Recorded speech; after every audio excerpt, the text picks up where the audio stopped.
material? Yep. ¿No? Aquí está. Listo. Ahora sí. Bien. Pues muchas gracias por la invitación a la plática. Este material que preparé efectivamente se relaciona a la trayectoria que he tenido durante los últimos años. Y la idea es platicar en relación a la ciencia de datos, cómo se ha estado aplicando en la parte de riesgo de la banca de consumo. La banca de consumo se refiere básicamente al otorgamiento de crédito y su gestión en lo que es por así que la población común, la gente como cualquiera de nosotros que consumimos constantemente pues cualquier producto y bien de servicio y utilizamos crédito. Bien. El contenido de esta plática incluye pues, una introducción de lo que voy a hablarles, antecedentes de por qué estamos platicando este tema, la definición de cuál es el problema que se va a atacar a partir de esta plática, los objetivos que queremos cubrir, qué plataforma tecnológica y cuál fue la historia del uso de esta plataforma tecnológica a lo largo de estos años de experiencia, la metodología y la tecnología que se utilizó en esta solución, la revisión al final de los objetivos, si se cumplen o no en lo que se planteó como problema, y bueno, un resultado importante que sería los beneficios admitidos, los beneficios obtenidos por parte de la industria en la banca de consumo. Y pues unas palabras de conclusión. Bien. Introducción, bueno, básicamente ya lo comentó la doctora. He sido colaborador por algunos años para lo que es uno de los principales bancos en México y yo diría que a nivel mundial. En estos años yo tuve la oportunidad de tener dos diferentes roles. Estuve 13 años en la parte de tecnología y en ese periodo tuve la oportunidad de desarrollar proyectos, trabajar en lo que es el SDLC o el ciclo de vida de desarrollo de aplicaciones. Y la verdad es que eso les da mucha versatilidad, sobre todo en los bancos, donde hay que atacar diferentes situaciones en los proyectos, en el desarrollo, en el entendimiento del negocio y implica involucrarse en varios aspectos que va desde pues, el análisis, diseño, desarrollo, construcción, pruebas, entendimiento de negocio, entendimiento de las operaciones de la banca y pues da mucha versatilidad estando en la parte de tecnología. Posteriormente pude participar por 9 años en la parte de riesgo, en la parte de negocio que atendía como área de tecnología y también tuve esa oportunidad de desarrollar esos proyectos que espera la banca. Algo muy importante es por qué fui invitado tanto a participar en la parte de clases de minería de datos como a esta plática. Bueno, pues es que hay una estrecha relación entre lo que es este desarrollo de aplicaciones, este análisis de modelos de información y modelos de riesgo con lo que es la minería de datos y la ciencia de datos. Entonces, esto me permite pues aplicar esos conocimientos a esta plática y compartirles cómo se pueden apoyar en lo que es ahora mejor conocido como ciencia de datos, en una solución integral en este tipo de necesidades que tiene la banca y pues muchas industrias, no es limitativo ni exclusivo de la banca. Bien. ¿Qué pude hacer en este periodo? Bueno, muy importante para la banca es desarrollar modelos de información, porque hoy en día, y ya desde hace muchos años, la banca debe reportar de manera inmediata, oportuna y con mucha velocidad, con total veracidad, información tanto a su dirección, a sus auditores internos, a auditorías externas, a reguladores, sobre todo a los reguladores que están pues siempre supervisando la correcta operación de la banca. Entonces, tener un modelo de información adecuado a los diferentes carteras de productos, a la diferente mercado al que atienden, pues es fundamental. También, algo importante es que la banca, en este caso donde yo participé, tuvo la necesidad de conocer herramientas de la industria que pudieran permitirle hacer ese análisis de información y dar una respuesta inmediata a lo que es necesidades de modelos de riesgo, necesidades de decisión inmediata en el otorgamiento de crédito, en la gestión de la cartera, en la gestión de los clientes, que también es algo muy importante, y el cómo ajustarse a los cambios del mercado, a los cambios de la macroeconomía. Y esto implicó que se tuvieran que hacer desarrollos en ciertas ocasiones, pues, de decisiones muy importantes, inmediatas, y algunas otras, pues, tuvieron que pasar varios años para llegar a una situación esperada, eh, que es lo que le permitiría a la banca moverse en esta industria. Bueno, también forma parte del equipo de la Academia de Administración de Datos con la materia de minería de datos. Muy bien, en este periodo que tuve en formación en la banca y también en IBM, pues tuve la oportunidad de administrar este tipo de proyectos, la gestión del ciclo de vida de aplicaciones. Coloqué varias aplicaciones en producción, en la industria. Si ustedes han estado en algún centro comercial y se acerca a ustedes, bueno, cuando solía haber ciertos centros comerciales, se acercaba a gente que ofrecía tarjetas y les ofrecía una respuesta inmediata. Esto es lo que conocemos como un crédito inmediato. Fue parte de lo que colocamos en producción en la banca en donde yo trabajé. También tuve la oportunidad de analizar herramientas comerciales, es decir, software que se vendía ya por terceros para hacer análisis de información y coloqué o instalé en producción pues alrededor de unas 4 o 5 aplicaciones que son de uso masivo en la banca para poder gestionar carteras de manera completa, evaluar cuál es la situación de riesgo en ciertos segmentos poblacionales dentro de los clientes del banco y poder tomar decisiones inmediatas. También tuve la oportunidad de desarrollar junto con el negocio modelos de riesgo o lo que conocemos hoy en día como credit scoring y subirlos o a configurarlos en estas herramientas de decisión. Y bueno, a lo largo de esos años también tuve oportunidad de tomar varios cursos de redes neuronales, de herramientas como Intelligent Miner, SAS, Knowledge Studio, entre otras herramientas. Bien.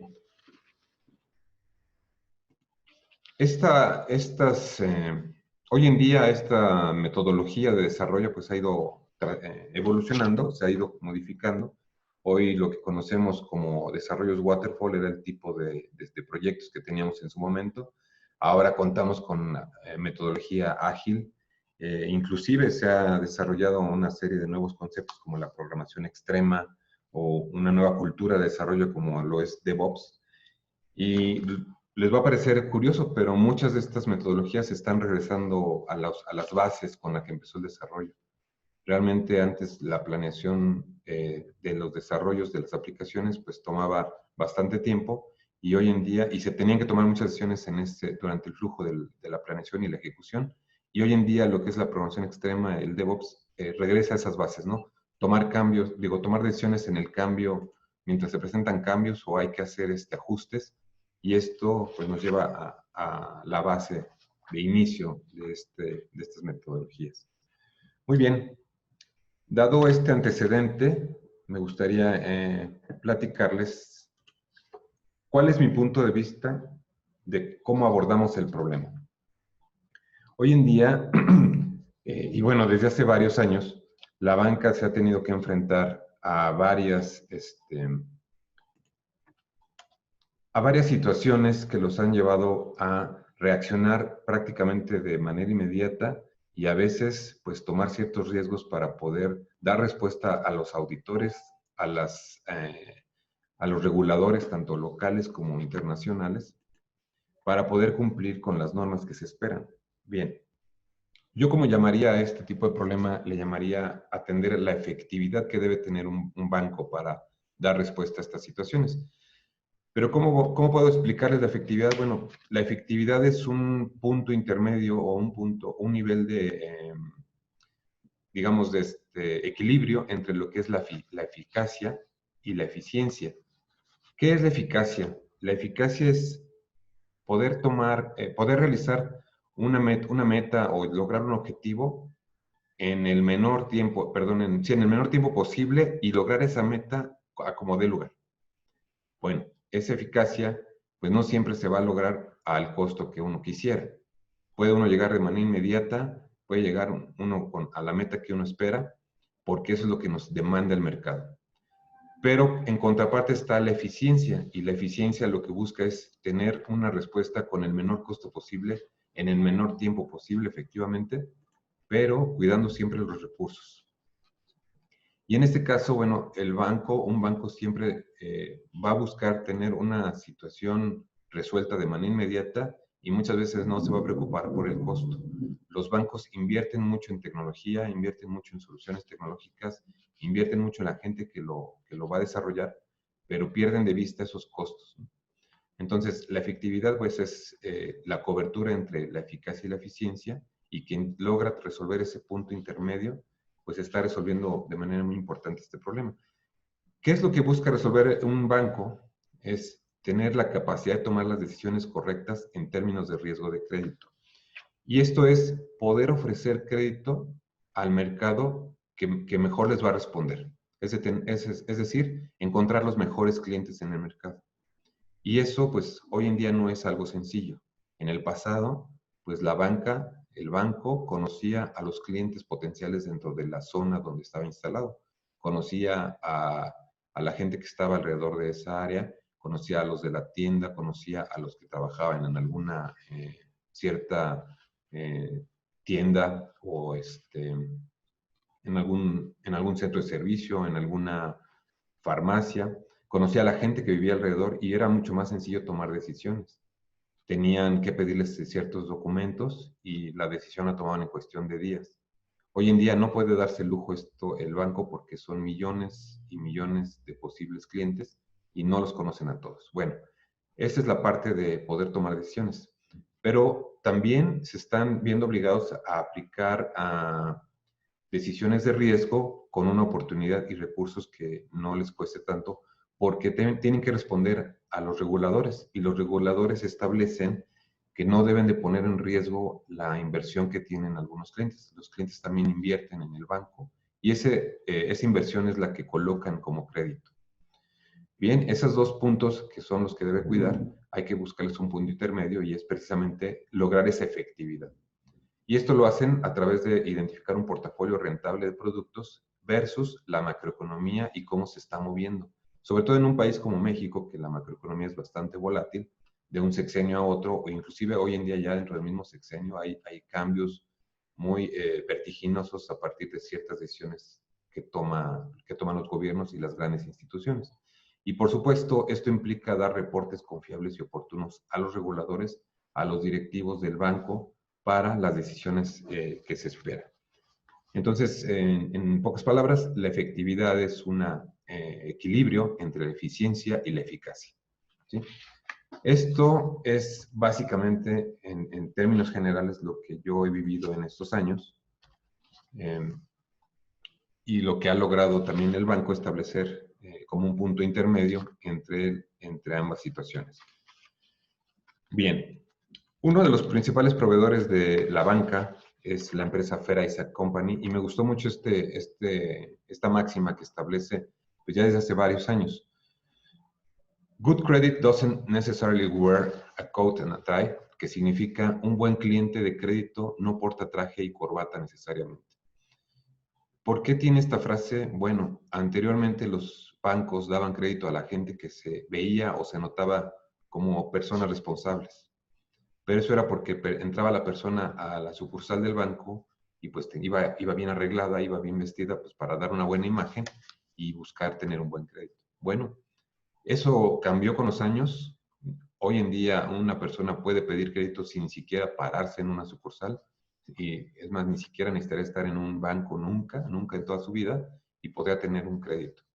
¿Y esto a qué se debe? A que lo que postula Feraiza, que es que se puede dar crédito en tanto se conozcan los perfiles, los comportamientos de la gente, y se puede establecer un perfil adecuado al cual se le va a dar crédito, y también un perfil al cual un banco no quisiera darle crédito. ¿Ustedes creen que esto sea posible? Bien, pues yo creo que sí. Con los años se ha logrado tener pues una plataforma tecnológica a nivel mundial que permite almacenar suficiente información, gestionarla para tomar decisiones en diferentes ámbitos. Y uno de los ámbitos principales es el otorgamiento de crédito. ¿Qué objetivos perseguimos al atender pues sí, al atacar este problema? Pues yo identifiqué principalmente 5. Pues sí pueden ser muchos, pero tenemos que ver diferentes aristas del problema en cómo resolver esa eficacia y esa eficiencia, perdón.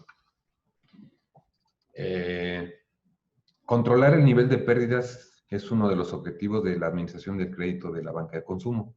Y esto tiene que ver con poder reaccionar oportunamente cuando una cartera de créditos, cuando una cartera de clientes están teniendo una situación pues donde no están logrando tener los pagos oportunos y el banco como tal pues tiene que tomar decisiones a veces drásticas, pero con esa oportunidad de no llegar a un nivel de pérdidas que les implique tener que utilizar las reservas del banco para responder a los inversionistas. Esto Este es uno de los principales objetivos del banco y ha sido cada año, bueno, más bien, pues yo diría cada lustro se ha venido, o décadas, se ha venido mejorando. Y todo esto nació a partir de las leyes de Basilea. Basilea, Suiza, es una ciudad donde se reunieron los principales bancos a nivel mundial, pues ya tiene bastantes años esto. Desde el año 1974 empezaron las nuevas leyes de Basel o de Basilea, y con los años se han ido mejorando. Estas leyes o normas tienen que ver con crear un volumen financiero de reservas de los bancos para poder dar respuesta a las situaciones de riesgo que llegan a presentar en la industria. Después vinieron las leyes de Basel I o Basilea I, Basilea II, y actualmente se están implementando las de Basilea III. Estas leyes, como les digo, tienen que ver con ciertas formulaciones de cálculo de reservas, definir lo que se está colocando en riesgo, riesgo de capital, riesgo operativo, y todo esto lo exigen los diferentes reguladores a nivel mundial. De los principales que regulan aquí la banca en México, pues está la CNBV, el IPAP, y también a nivel de Estados Unidos está la SEC, que es la que se encarga de regular a la industria financiera. Bien, hay otras dos leyes importantes o grupos de leyes importantes, que es el que se conoce como KYC o Know Your Customer. La banca debe tener políticas para conocer a qué cliente se le está dando crédito. Y otra muy importante es la de lavado de dinero, o AML. Esta otra grupo de reglas o leyes implica que los bancos deben hacer todas las evaluaciones y gestiones de a quién se le otorga crédito, de dónde se originan los fondos para invertir, porque esto tiene que ver con la regulación del lavado de dinero. Bien, este primer objetivo es lo que debe atacar un banco de manera inmediata, y se le unen estos otros 4. Convertir el otorgamiento de crédito en un proceso en línea, porque hoy el mercado está siendo muy, muy agresivo en colocar créditos y los bancos deben reaccionar también de manera inmediata para poder ofrecer crédito sin que el cliente se desespere en la espera de la decisión o que busque los créditos en otros bancos, ¿no? Entonces se ha buscado colocar crédito de manera en línea, y para esto las decisiones deben estar basadas en información pues fiable, información del mercado, de perfiles de crédito, de comportamiento masivo de la gente, y aquí tenemos otra necesidad de datos. Lo vamos a ir viendo con más detalle más adelante. Reporte oportuno y preciso a los reguladores, precisamente para informar que los niveles de riesgo se están controlando, que la reacción oportuna se da, y obviamente generar un reporte. Hoy en día, cuando hablamos de millones de clientes, millones de cuentas, millones de operaciones, no es algo sencillo. El cuarto objetivo es actualizar estos modelos de riesgo, implementarlos al mercado con una mayor oportunidad que la competencia. Quien lo logre va a tener una ventaja competitiva por sobre el mercado de manera importante. Y de nuevo, se ve involucrado el tema de datos, porque primero analizar los modelos de riesgo que tenga un banco y volverlos a colocar en producción con los ajustes necesarios, pues es necesario tener una plataforma adecuada. Y bueno, todo esto no podría ser realizado si no se tiene un cuidado en la reducción de costos y tiempos de implantación en cualquier momento que se requiera un cambio, ¿no? Muy bien. Perdón, doctora, no sé si se van a permitir preguntas a lo largo de la plática o lo esperamos hasta el final. Como tú decías, Gerardo, no sé. Bien, si tiene alguien cualquier pregunta, está abierto el micrófono para que levanten su mano o me interrumpan para resolver cualquier duda, ¿eh? Por favor. Bien, si no hay dudas hasta aquí, quiero mostrarles en relación a los objetivos qué componentes estoy identificando en relación a esto. Por un lado está la parte de administración del riesgo en el crédito al consumo, que por sí solo ya tiene una serie de teorías y elementos que lo conforman. Se ve involucrada ahora una plataforma tecnológica que debe responder a esas necesidades de riesgo. Y alrededor de estos dos aspectos, bueno, ya podemos vislumbrar cómo se puede implementar o aplicar ciencia de datos en este sentido. Y les muestro a la derecha un ejemplo de lo que hoy en día nos permite demostrar lo que es un comparativo entre dos perfiles, lo que le llaman una distribución de clientes malos o bad wallet, y una distribución de clientes buenos. En términos estadísticos, estas dos distribuciones de tipo normal permiten separar dos poblaciones entre lo que es, déjenme ver si puedo mostrarles. Esta curva de Gauss o campana de Gauss demuestra una distribución normal entre población de clientes que no quisiera tener un banco versus la población de clientes buenos que quiere tener un banco. Hay una zona intermedia que se le llama como zona gris, que es un punto donde, o un área donde no podemos saber si un cliente puede ser bueno o malo. Este tipo de situaciones puede variar y a veces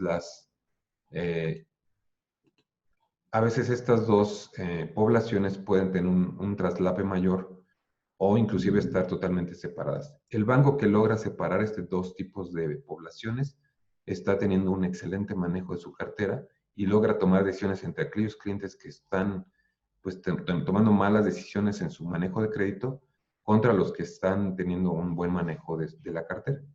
Entonces, esto es lo que espera manejar un buen cliente, un buen banco y poder separar sus carteras a nivel de riesgo. Bien. ¿Cómo se conforma la plataforma tecnológica del banco y cómo fue evolucionando? Es lo que ahorita voy a mostrarles. El banco empezó operando principalmente con una plataforma operativa, básicamente conectada a sus puntos de venta, a las sucursales, donde las decisiones pues eran relativamente tardadas. La operación era pues sin utilización de terminales, ni siquiera había computadoras, ¿no? Entonces todas las decisiones eran pues en papel y muchas de ellas tomaba bastante tiempo en aplicarse. Con el tiempo se empezaron a implementar pues unas plataformas ya con una cierta conectividad, con terminales, puntos de venta, con los cajeros automáticos y permitió abrir mucho más versatilidad en las operaciones de la banca. Pero el banco estaba muy enfocado a lo que era la operación de los clientes. No les preocupaba la parte del reporte a la dirección y si lo hacían, la verdad es que les tomaba bastante tiempo generarlo. Con el tiempo, empezaron a darse cuenta que las decisiones para dar nuevos créditos estaban tomando muchos recursos, tanto a nivel sucursal como a nivel centralizadoras, y empezaron a hacer automatizaciones.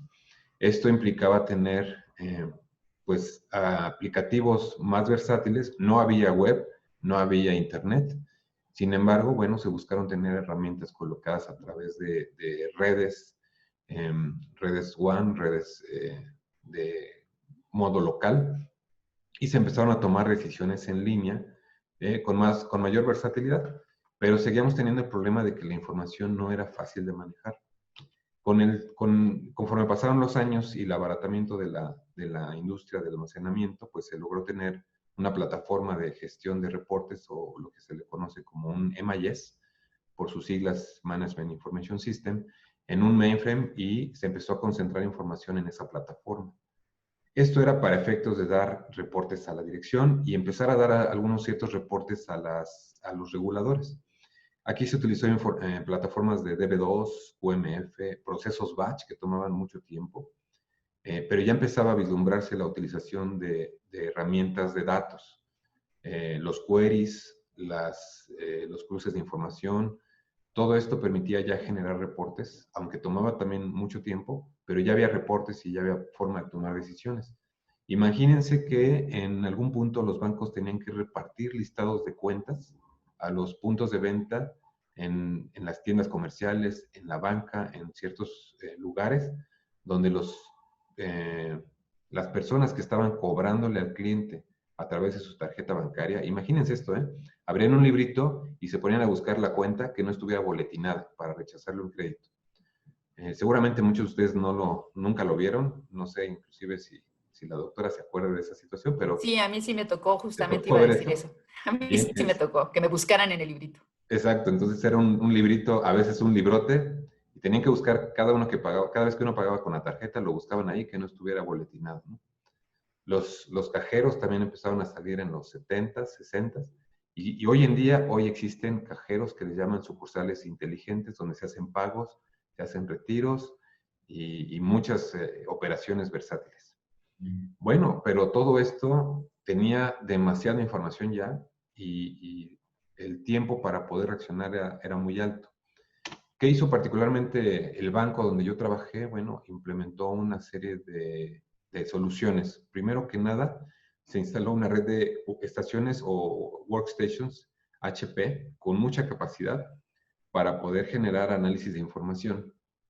Y esto le permitió a la banca dar reportes inmediatos a la dirección y también dar un reporte o los reportes que se tenían que dar a los reguladores, al buró de crédito, a inclusive reguladores extranjeros. Pero bueno, también conforme que siguió creciendo el volumen de información, también se empezó a dar un problema de versatilidad entre las diferentes estaciones de trabajo, porque mientras que unos generaban reportes para lo que era el otorgamiento de crédito, otros generaban reportes para lo que era la operación bancaria de las tarjetas que ya se habían otorgado, y otros se encargaban de dar reportes a los reguladores. Pero cuando tenían que hacer cruces entre ellos, otra vez surgía el problema de la oportunidad de intercambiar información entre los diferentes workstations y volvíamos a tener la misma situación de costo. Imagínense tener ahí 300 operadores analistas. Muy costoso porque eran analistas egresados del ITAM, del TEC, de la UNAM. En su mayoría eran actuarios, economistas, algunos ingenieros. Pues todo esto era mucho costo para el banco porque eran hacer análisis de información y tener ahí a la gente procesándolo y a veces esperando a que terminara el resultado y luego cruzándolo con otras información de otras workstations. Recuerdo bien que llegaron a ser hasta 300 analistas para dar información cotidianamente. Pues esto se elevó en un costo muy alto. ¿Cuál fue el flujo en la historia de esta operación? Aquí pues brevemente se los comparto. Entre los años 90, yo diría que un poco antes, hasta 95, se tuvo una situación de generar estos repositorios o almacenes de datos de lo que es la operación de crédito. Por ahí llegó la crisis del 94 y fue cuando surgieron varios reguladores. Entre ellos estaba lo que se conocía como la FOBAPROA, después se convirtió en IPAP. En los años 96 al 2000 surgió el Buró de Crédito, que era uno de los, en su momento era un regulador, pero después se hizo independiente y obligaba, conforme la banca se fue privatizando, obligaba a que se reportara la situación de las carteras y de los clientes, tanto bueno como malo. Muchos años se tuvo también la situación de que se creía que quien estaba en buró de crédito era por una situación mala. Hoy no es así. Ustedes deben saber que uno está dado de alta en el buró de crédito para tener eh, tanto buenos reportes como pues la operación que tiene con sus diferentes productos de crédito. Entonces no es malo estar en el buró de crédito, ¿no? Mejoraron los procesadores de solicitudes de crédito, se implementó lo que es el Behavior Score o la Application Score, que son herramientas para tomas de decisiones con modelos de riesgo. Se empezaron a utilizar herramientas como el SAS-PC, que es una herramienta que se utiliza de manera standalone en una PC, pero hay que estarle alimentando información y obviamente eso era sumamente costoso y tardado. Con el tiempo, bueno, surgieron otras soluciones como el crédito en línea, que ya les había comentado, se conectaron con el mainframe del repositorio de datos para toma de decisiones, los mainframes de operación bancaria, se implementaron herramientas como detección de fraudes. Fue cuando se implementaron toda la red de las estaciones, de las workstations Kayak HP, para dar solución inmediata a los reguladores y a las auditorías internas, y también para tomar decisiones por parte de los directivos del banco. Y ya en los 2000 se hablaba ya de herramientas como el Data Warehouse, cuando fue fusionado el banco con este otro banco grande que es Citi. Se empezaron a implementar soluciones de mayor envergadura como soluciones globales, ¿no? Ya no era nada más lo que decidieran de manera local, sino también herramientas como el Enterprise Data Warehouse, que era una solución global para dar respuesta a la crisis del 2008, la crisis del subprime. Si no están familiarizados, les invito a que lo busquen. Es una situación muy particular detonada desde Estados Unidos con la bursatilización de los créditos hipotecarios.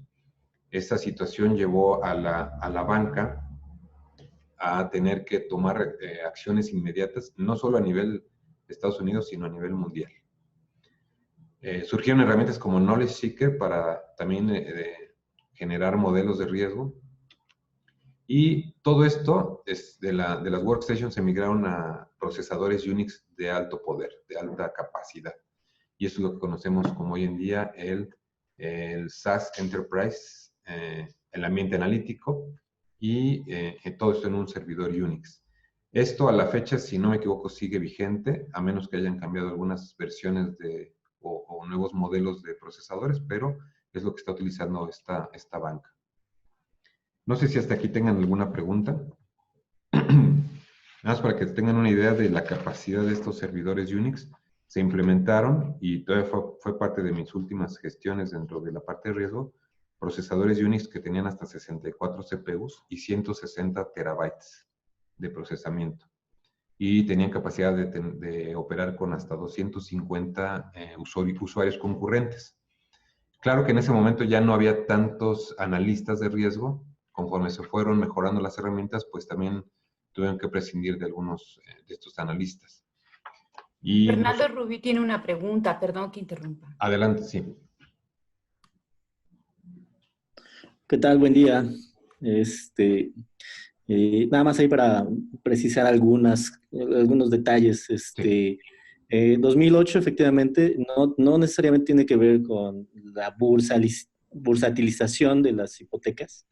Subprime, para entender subprime, es una hipoteca otorgada a alguien que no tiene esa capacidad de pago, ¿sí?, relacionada con ese bien hipotecario, que no necesariamente se fue el problema. El problema fue la bursalización y la comercialización de los famosos CDS, que son los Credit Default Swaps. Y los Credit Default Swaps lo que hacían es jugar en contra de las instituciones bancarias y de las instituciones bancarias, tanto públicas como privadas. Es como si ustedes ahora vayan al hipódromo o apuesten, ¿no? Y en vez de apostar al ganador, apuesten al perdedor. Eso es lo que causó la crisis del 2018, perdón, del 2008. ¿Sí? Se empezaron a vender títulos que jugaban en contra de la capacidad de pago de quienes tenían esas hipotecas. Y como eran subprime, o sea, habían sido otorgadas a personas con capacidad de pago no suficiente para esas deudas, pues por supuesto tenían una probabilidad muy alta de caer en default, ¿no? Y de no pagar el crédito. Entonces, eso fue, y ese instrumento, ese swap, ese derivado, ¿sí?, pues se fue esparciendo por todo el mundo. Se esparció en Estados Unidos, se esparció en Inglaterra, y tanto en Inglaterra como en Estados Unidos, nada más para que se den una idea, Lehman Brothers, que era un banco de inversión que tenía más de 100 años de historia, quebró, así, por la crisis del 2008. En Inglaterra, también un banco muy famoso, el ING Barings, pues se vio en una crisis tremenda por precisamente jugar con este tipo de instrumentos y porque no se entendieron. Lo mismo pasó en Asia, ¿no? En Hong Kong pasó algo muy similar. Y en efecto, ahora los procesadores no son Unix, utilizan el sistema operativo Unix, pero tenemos dos grandes fabricantes de procesadores, ¿no? Intel, que es el más conocido, y el AMD. Ahorita hay una guerra de procesadores, ¿sí? AMD está teniendo mucho mejor capacidad o rendimiento, ¿sí? Para hacer todas estas operaciones, ¿no? Yo entiendo que en algún momento ustedes empezarán a conocer sobre procesos paralelos, ¿no? O sea, AMD siempre ha sido un muy buen manejador de datos visuales, que son los datos mucho más potentes, es decir, pesados, ¿no? Para procesar. Intel, al parecer, está pasando por una crisis, tanto está pasando por una crisis que Apple ya no, ¿sí? Le está comprando sus procesadores. Entonces, sí, el sistema operativo Unix que utiliza generalmente las instituciones, pues, debe ser un Red Hat, por decirlo así, pero es la misma base, ¿no? Entre las tantas distribuciones de Unix que hay, las distribuciones Enterprise, pues las más estables son las que están relacionadas con Red Hat o algunos de ellos, ¿no? SUSE y todos. Y tienen una capacidad muy, muy potente. Muchas gracias. Gracias, Fernando, por tu contribución. Sí, efectivamente, los CDOs, los CDS son los que detonaron esa situación. Muy bien. Voy a pasar al siguiente slide. Igual cualquier comentario es bienvenido. La metodología y la tecnología que se utilizó para dar respuesta a esta situación, bueno, pues lo que tuvimos que involucrar fue una metodología de Kimball para poder proponer un modelado de información en el ambiente analítico que se implementó en esta plataforma Unix. Se creó este modelo de estrella y esto fue ad hoc a lo que es la operación bancaria, porque tuvimos que meter tablas de hechos y tablas históricas. Esta información incluía tanto la operación diaria como la operación de mes. Entonces imaginarán la operación que maneja este banco. Hablamos de cerca de 6 millones de tarjetavientes de los más de 30 millones de clientes que tiene el banco. Un estimado de un 10 a un 15% de operaciones, más bien, un estimado de operaciones de un 10 a un 15% de este volumen de tarjetas era diario. Entonces eso nos llevaba a un aproximado de unos 30 millones de transacciones diarias. Esto implicaba aproximadamente unas 100,000 operaciones diarias que se tenía que estar entregando de la plataforma operativa a la plataforma analítica a través de ETLs, ¿no? En el lado de la plataforma analítica, pues se centralizó también el uso de las herramientas como SAS, porque en su momento esas estaban instaladas en cada workstation y eso no era ya funcional.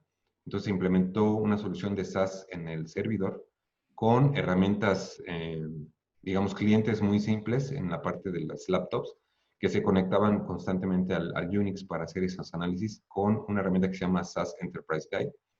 Y también esta herramienta permitía automatizar a través de crones en el Unix y del mismo SAS, generar reportes o análisis cotidianos, ya inclusive sin intervención humana, también para la generación de información hacia reguladores como el Buró de Crédito.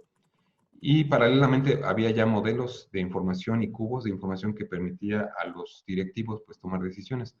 Ahora, ¿qué contenía esta información o en qué se aplicaba? Pues conociendo las necesidades de negocio, se aplicaba esto en el application y en el behavior scoring, que es esos modelos para tomar decisiones al otorgar crédito, ese es el application scoring, y en lo que es la gestión de la cartera ya existente con el behavior.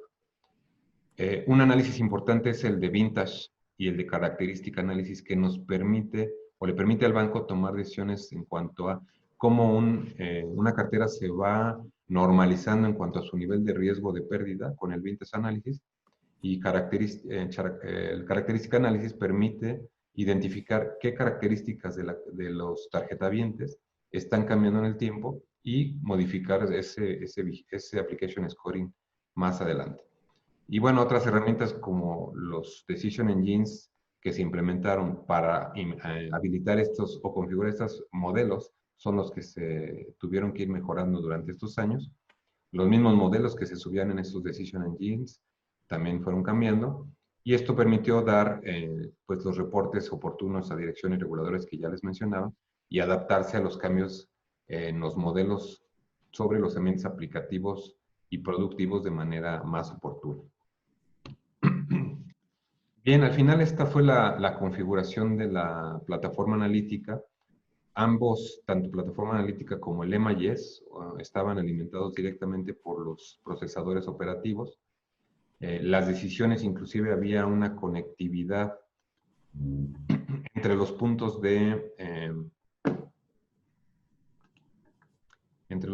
decisión para otorgar nuevos créditos y el servidor Unix, donde tenían los modelos de decisión para una toma oportuna de las decisiones de otorgar crédito.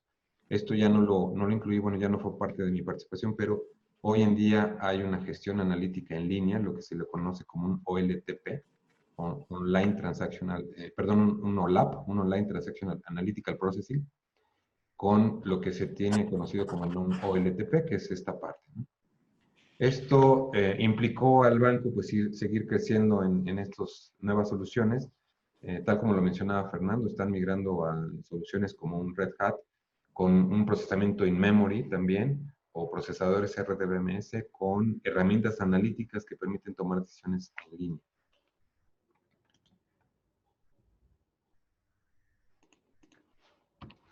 Muy bien. ¿Cómo se atienden los objetivos con esta situación?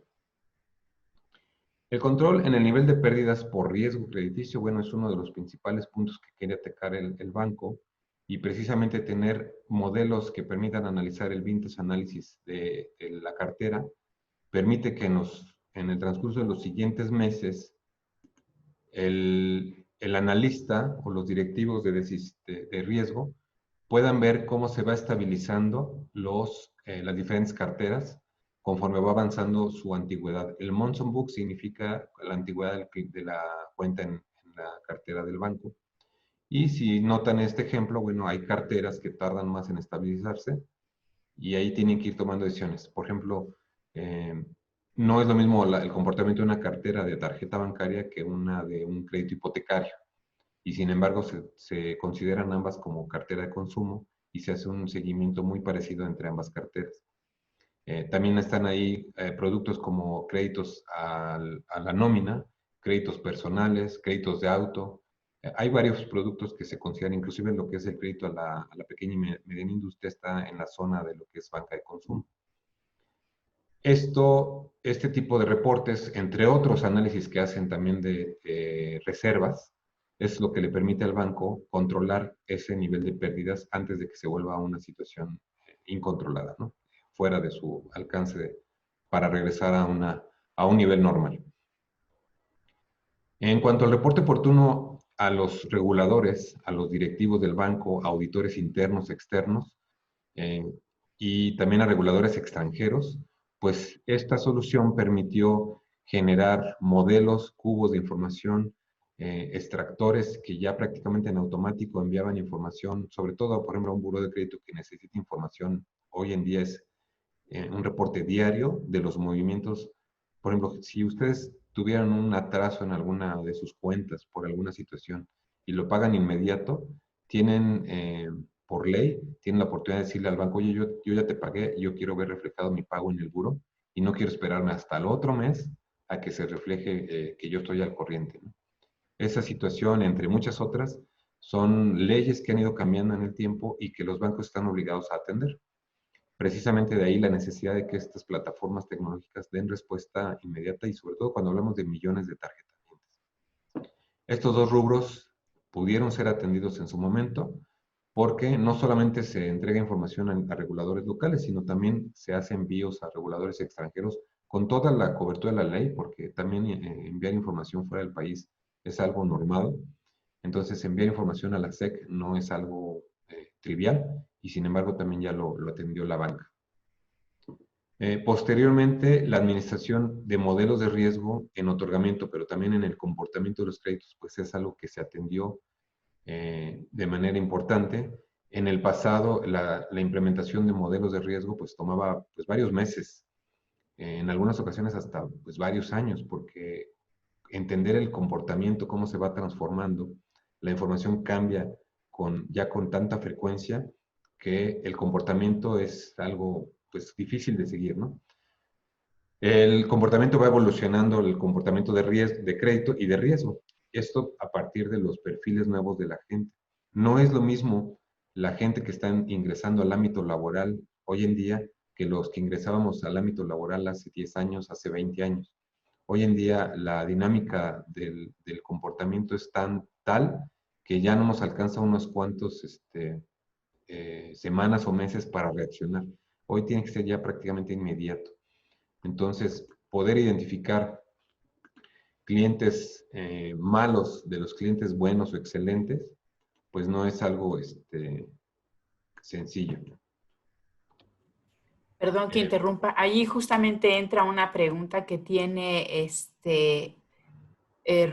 perdón, es que estoy buscando la pregunta. Roberto Torres. Roberto Torres no tiene micrófono, entonces me voy a tomar la libertad de hacer la pregunta yo. Adelante. Él justamente dice, buen día, tengo una duda. ¿Cómo se clasifica que un cliente es bueno o malo? ¿Paga a tiempo? ¿Tiene un retraso menor a un mes? Etcétera. ¿Qué es lo que se toma como base en este caso para saber si un cliente es bueno o es malo? Muy bien, muy buena pregunta. En su momento, cuando yo empecé a trabajar la parte de modelos de riesgo, y les hablo por ahí del 1997, que no había mucha versatilidad de manejo de información, lo que tuvimos que hacer como banca primero era definir qué era un cliente bueno y qué era un cliente malo. Hoy en día esa definición es prácticamente decisión de cada banco y efectivamente un cliente malo podría ser aquel que no paga oportunamente, pero esa puede ser una decisión muy estricta y lo que hace la banca es decir, oye, pues puedo tener un cliente que olvida pagar una o dos o tres veces en el año, no hay problema, pero que el monto que se le olvida pagar sea el mínimo, o sea, un cierto monto en proporción a lo que es la línea de crédito completa. En estas decisiones o definiciones de clientes buenos y malos, no es bueno utilizar ni números, o sea, no es bueno utilizar datos financieros, me refiero a líneas de crédito per se, sino lo que recomiendan es utilizar indicadores, por ejemplo, el porcentaje del pago versus la línea de crédito o versus el ingreso, ¿no? Entonces eso lo que genera son indicadores porcentuales. Ahí es más fácil decir a alguien que incurre en un impago de un 5 a un 10% durante 3 meses consecutivos, por ejemplo, puede ser considerado como un cliente malo en la mayoría de los casos de los bancos. Si un cliente no pagó hoy y paga el siguiente y se le vuelve a presentar la situación en 3 meses, pues realmente no es un cliente malo como tal. A lo mejor está cayendo en una zona gris entre clientes buenos y malos. Entonces, esa definición la tiene que tomar cada banco, inclusive dentro del mismo banco, en cada cartera puede ser diferente. No es lo mismo un comportamiento del mercado al que se le ofrece una tarjeta clásica al que se le ofrece una tarjeta premium, como las famosas tarjetas Platinum, ¿no? Lo que se espera en un portafolio de tarjeta clásica que hay, la mayoría de la gente está ahí, estamos los empleados de cualquier empresa, los recién egresados, a lo mejor las tarjetas adicionales para las amas de casa, las esposas que no tienen un trabajo, los profesionales independientes. Ese mercado donde puede haber situaciones temporales que les implique un no pago, pues hay que atenderlos con esa misma versatilidad. En el cambio, en el mercado donde el portafolio es ejecutivos, altos ejecutivos de las industrias, de las empresas, donde pues que tengan un riesgo de perder el trabajo es mucho menor y sus ingresos son mucho más altos, pues la expectativa de que falle en un pago pues es menor. Entonces esas reglas cambian, Roberto. Inclusive se van actualizando con el tiempo. Por ejemplo, para el otorgamiento de crédito, antes se iban mucho al perfil de la persona, el perfil demográfico, donde vivía, la edad, si estaba casado, soltero, si tenía hijos o no. Inclusive muchos de estos aspectos hoy en día ya son considerados hasta discriminatorios. Entonces se han dejado de utilizar, por ejemplo, la zona donde vive uno, pues ya no es, ya puede ser una discriminación. El género, ¿no? Mujer, hombre, también, por supuesto, dejó de ser una decisión. Pero en su momento, con eso tomaban decisiones para dar más crédito o menos crédito. Entonces, todo eso también ha cambiado. Hoy ya dar un crédito nuevo a alguien, pues primero que nada, se le ofrece un crédito base y se le va monitoreando su comportamiento. Entonces, esos créditos base empiezan en 5,000 pesos tal vez.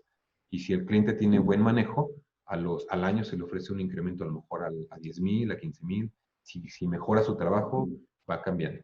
Entonces, justamente eso es lo que habla este punto. Los modelos de riesgo, tanto de otorgamiento como de comportamiento, se adaptan a esas nuevas reglas de clientes buenos y clientes malos. Y inclusive, déjenme nada más rápido cambiar a un ejemplo. Voy a mostrar.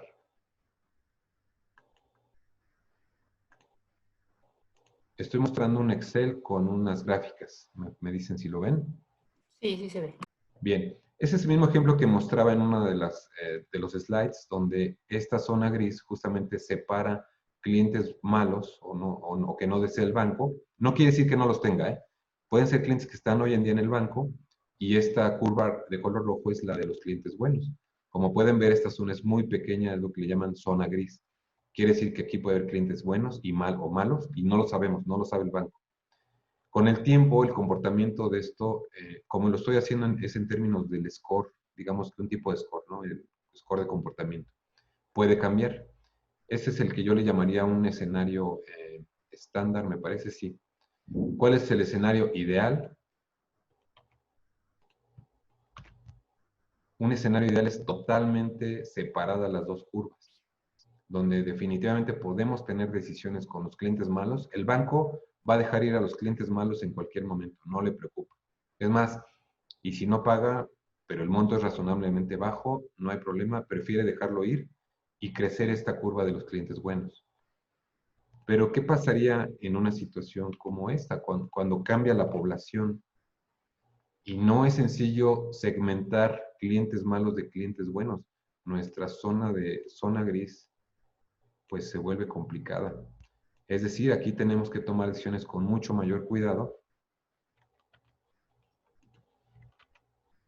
porque podemos estar ofreciendo mejoras en el crédito o nuevos productos a gente que está incurriendo en un mal manejo de su crédito y dejando de ver los clientes buenos al dejarlos ir.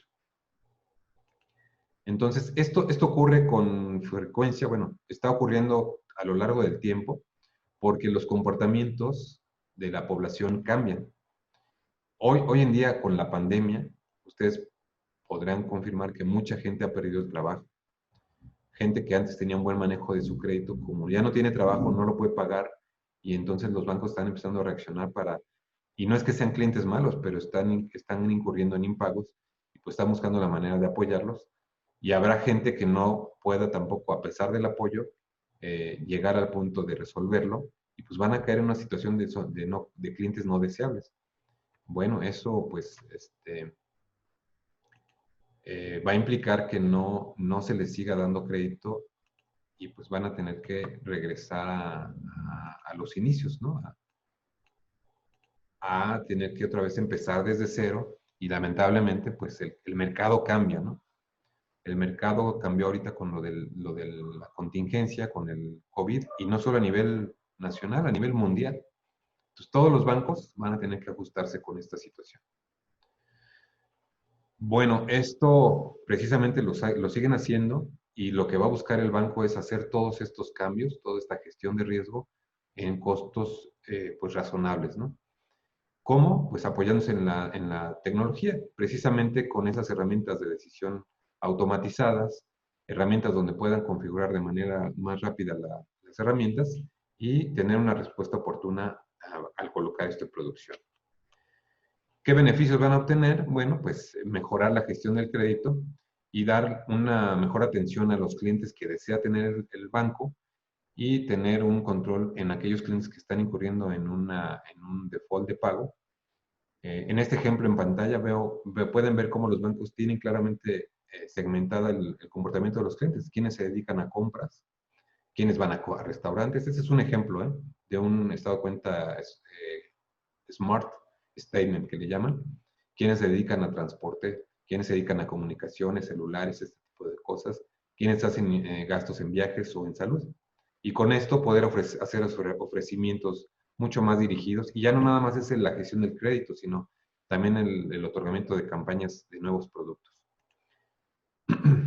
Y bueno, las conclusiones ya estamos acercándonos al final, es que podemos hacer una combinación de la ciencia de datos con una tecnología de vanguardia y herramientas de riesgo, sobre todo, que están en un cierto nicho muy importante, combinadas, poder darle una solución a la banca en el cumplimiento de estos, las regulaciones locales y globales, y también tener un buen posicionamiento en el banco. Les dejo en este material información que me pareció interesante de cómo el volumen de información evoluciona día con día. Un dato que me llamó mucho la atención es, en promedio una persona genera 1.7 megas de información por segundo. Pues imagínense lo que tiene que hacer un banco para tomar decisiones. Esto es información de algunos consultores a nivel mundial. Y bueno, pues no sé si haya preguntas. Les agradezco su atención a la plática, pero si tienen algunas preguntas, creo que todavía tenemos algunos minutos. Claro que sí, muchas gracias, maestro Gerardo. No sé si hay algunas preguntas, yo tengo algunas aquí, pero me di cuenta que estaba imposibilitada la opción de poder habilitar el micrófono por parte de los participantes. Ya lo activé. Dice Alejandro Hernández que quiere Adelante, hacer una Alejandro. pregunta. Adelante, no sé si pueda, supongo que sí. Creo que no puede. Ahí sí.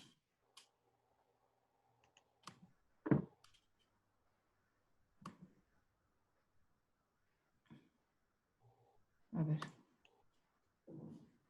Creo que no puede. No sé si aquí pueda controlar. Yo aquí ya puse esto de permitir que los participantes cambien su... No, A ver. nombre no era. Ya, adelante, Alejandro. Ya, hola. ¿Ya me Hola, escuchan? Alejandro. Sí. Sí, Alejandro, adelante, ya te escuchamos.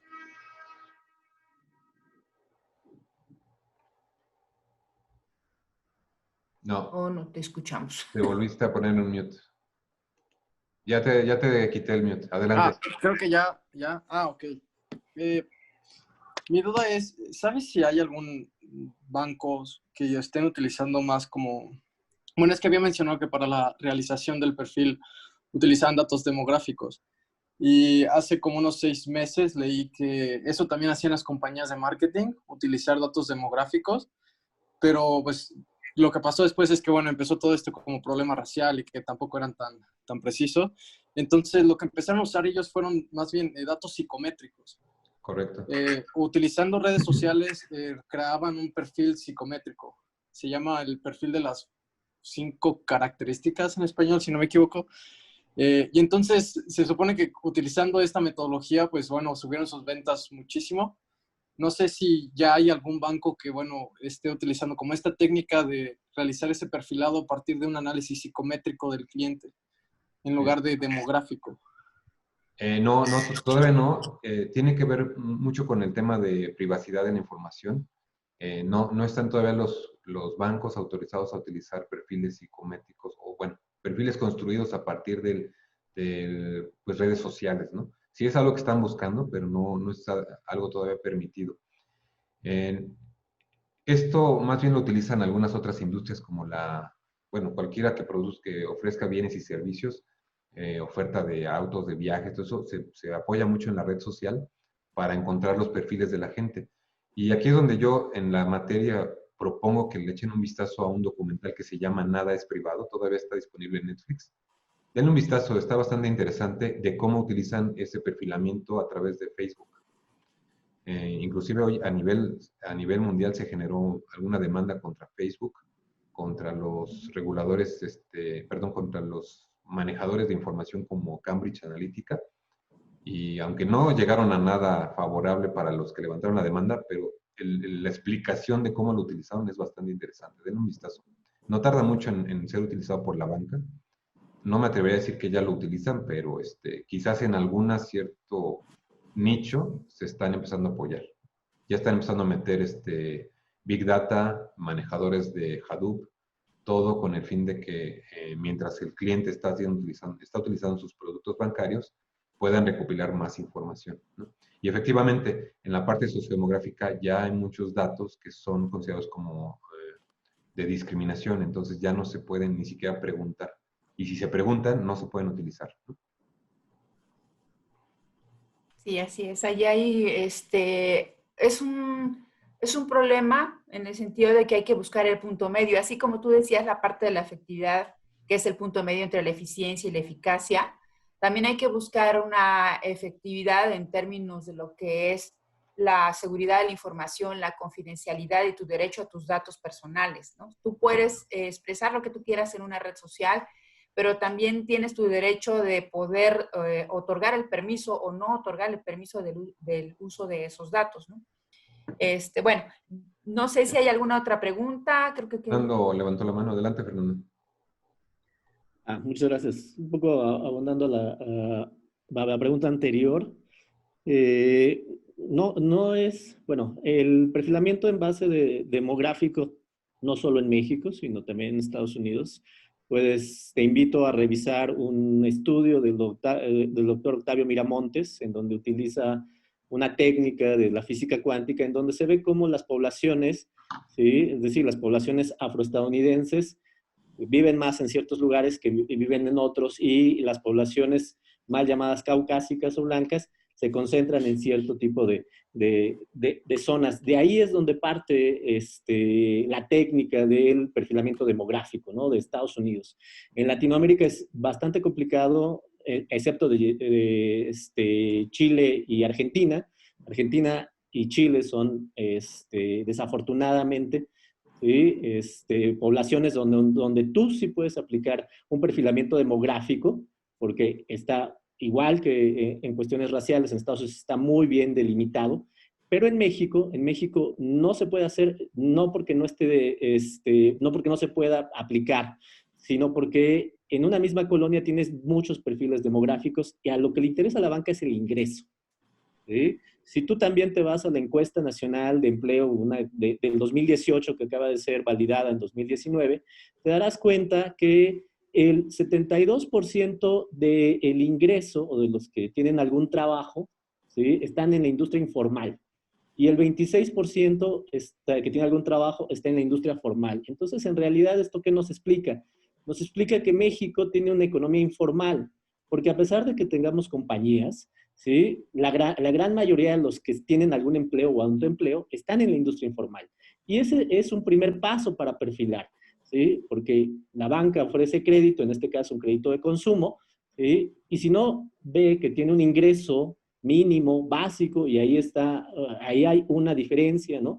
Que la banca, de acuerdo a sus premisas de negocio, va a identificar o va a decir, este es un ingreso básico, ¿sí? Entonces, ahí nos perdemos. Lo mismo pasa, ¿sí? Si tú tratas de utilizar esta cuestión de insight social o de perfilamiento psicométrico con basado en redes sociales, que en efecto se da mucho en Facebook. Facebook es quien ofrece más este tipo de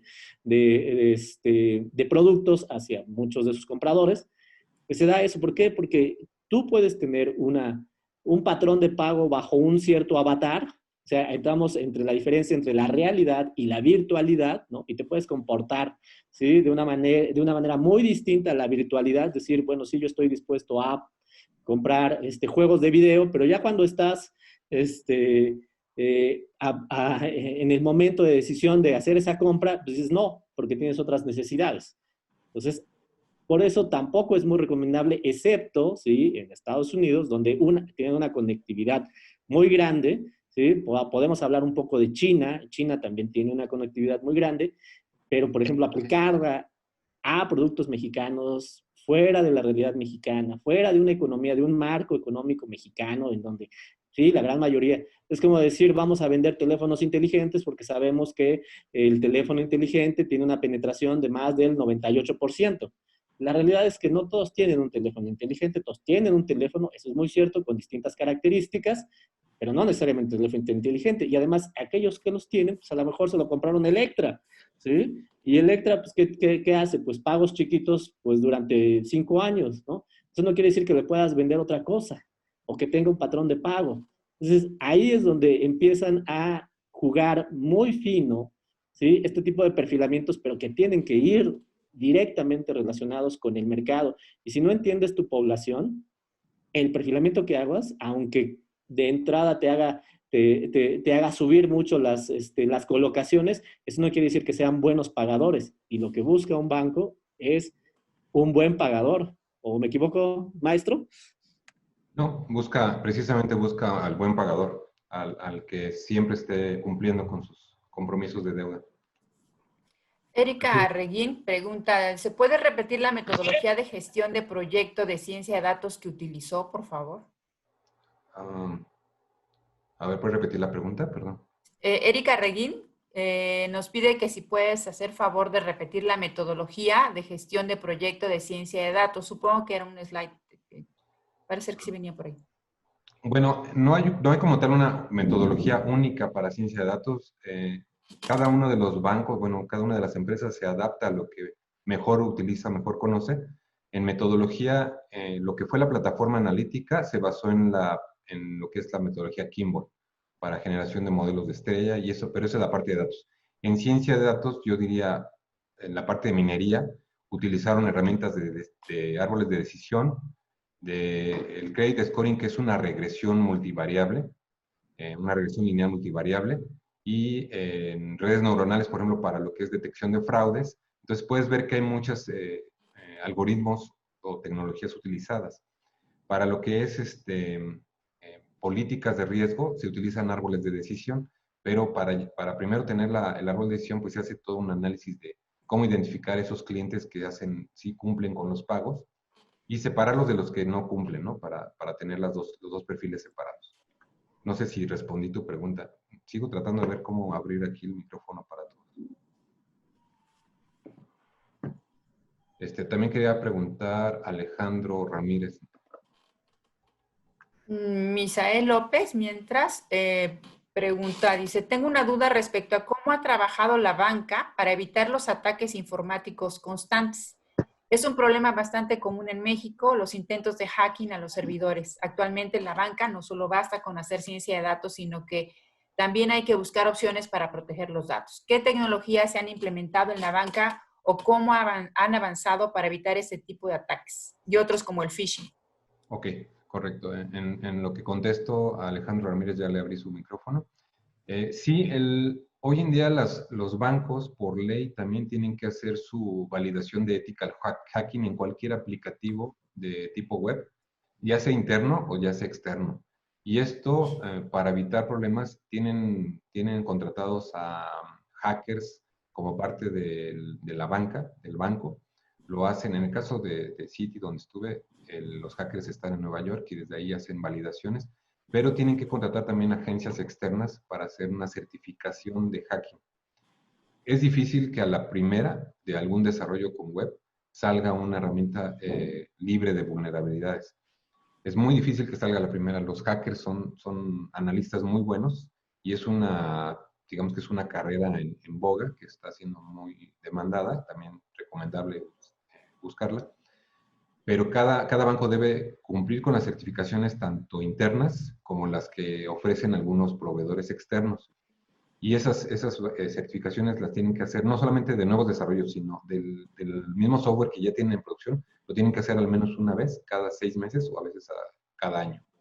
Si no lo cumplen, pues vienen sanciones o inclusive vienen instrucciones de cerrar el producto o el aplicativo mientras no se regule. Y eso, pues sí ha evitado muchas veces el ataque, ¿no? de la industria. Bueno, Santa Cruz dice, existe una consultora en la Ciudad de México llamada Cata Software. Alejandro Ramírez tenía también preguntas. Ah, sí, pero es que viene a lo que tú dices.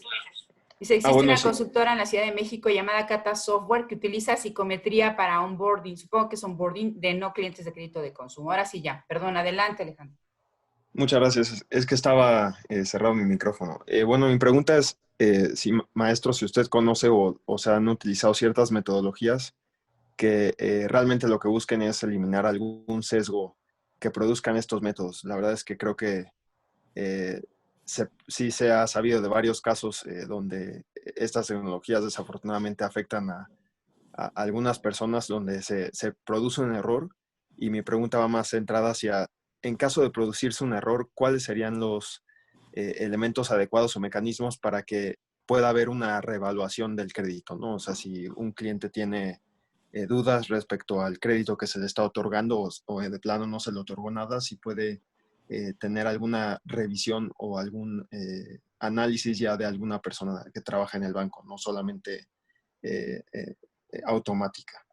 Sí, existe lo que le llaman las excepciones y lo que hacen los clientes es, por ejemplo, tú tienes una tarjeta y a lo mejor quieres pedir un incremento de línea porque te vas a ir al extranjero por un viaje y necesitas incremento. Lo pides y por alguna cuestión te dicen que no te lo otorgan, pero tú puedes llegar con tu reporte de buró y decirles que todo está bien.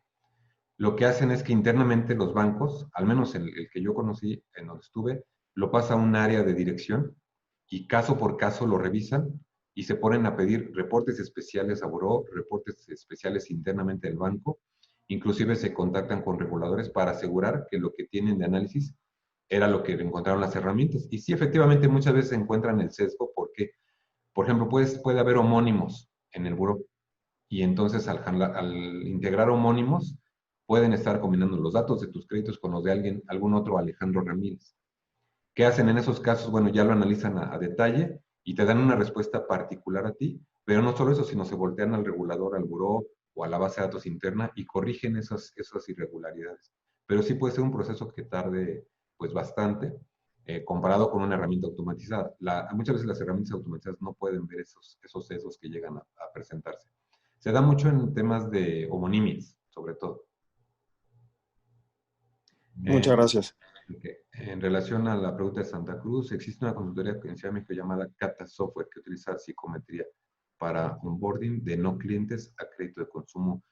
Pero, ¿cuál es el comentario o hay alguna pregunta? Yo no conozco a Cata Software realmente. Sí he escuchado, pero no sé exactamente qué haga. Sí, era un comentario nada más. Nada más el comentario que interesante porque en realidad los bancos, si no hacen un análisis interno, no se lo van a contratar a nadie. Eso sí es definitivo. No he visto en ningún banco que contraten perfilamientos por fuera. Ha habido empresas que lo han tratado de vender a los bancos, pero muy difícilmente un banco va a aceptar ese tipo de cosas por seguridad de información.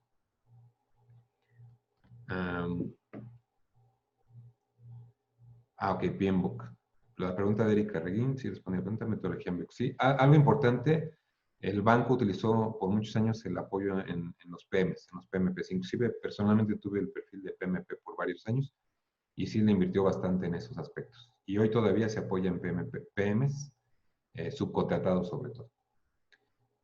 Pues no sé si no haya más preguntas. Yo no he visto más preguntas, pero ya nos llevamos 17 minutos más. Maestro Gerardo, quiero agradecerle infinitamente su colaboración. Ha sido una plática muy interesante. Surgieron varias preguntas. Yo tenía algunas, pero ya no viene mucho en caso comentarlas, porque ya estamos fuera de tiempo.